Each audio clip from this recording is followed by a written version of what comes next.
بسم اللہ الرحمن الرحیم۔ اللہ کے نام کے ساتھ شروع جو بڑا مہربان اور نہایت رحم فرمانے والا ہے۔ حضرت سیدنا ابو ہریرہ رضی اللہ تعالیٰ عنہ بیان کرتے ہیں، رسول اللہ صلی اللہ علیہ وسلم نے فرمایا، جب اللہ تعالیٰ نے آدم علیہ السلام کو پیدا کیا تو ان کی پشت پر ہاتھ پھیرا تو ان کی پشت سے وہ تمام روحیں جنہیں اس نے ان کی اولاد سے روز قیامت تک پیدا کرنا تھا نکل آئیں، اور ان میں سے ہر انسان کی پیشانی پر نور کا ایک نشان لگا دیا گیا۔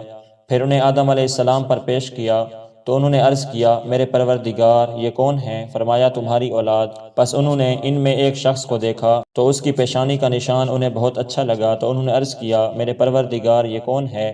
فرمایا، داؤد علیہ السلام۔ تو انہوں نے عرض کیا، میرے پروردگار آپ نے اس کی کتنی عمر مقرر کی ہے؟ فرمایا، 60 سال۔ انہوں نے عرض کیا، پروردگار میری امت سے 40 سال اسے مزید عطا فرما دے۔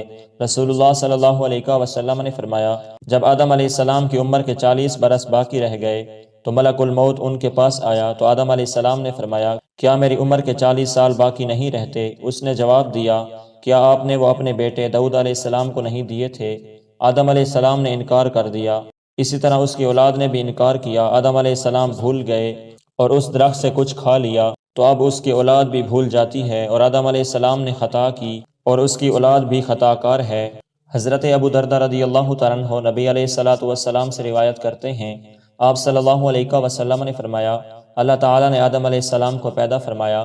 جب انہیں پیدا فرمایا تو اللہ تعالیٰ نے ان کے دائیں کندھے پر مارا اور سفید اولاد کو نکالا جیسے چیونٹیاں ہوں، اور اس نے ان کے بائیں کندھے پر مارا تو کالی اولاد نکالی جیسے کوئلہ ہو۔ تو اللہ تعالیٰ نے ان کی دائیں طرف والوں کے متعلق فرمایا، یہ جنتی ہیں اور مجھے کوئی پرواہ نہیں، اور جو ان کے بائیں کندھے کی طرف تھے ان کے متعلق فرمایا، یہ جہنمی ہیں اور مجھے کوئی پرواہ نہیں۔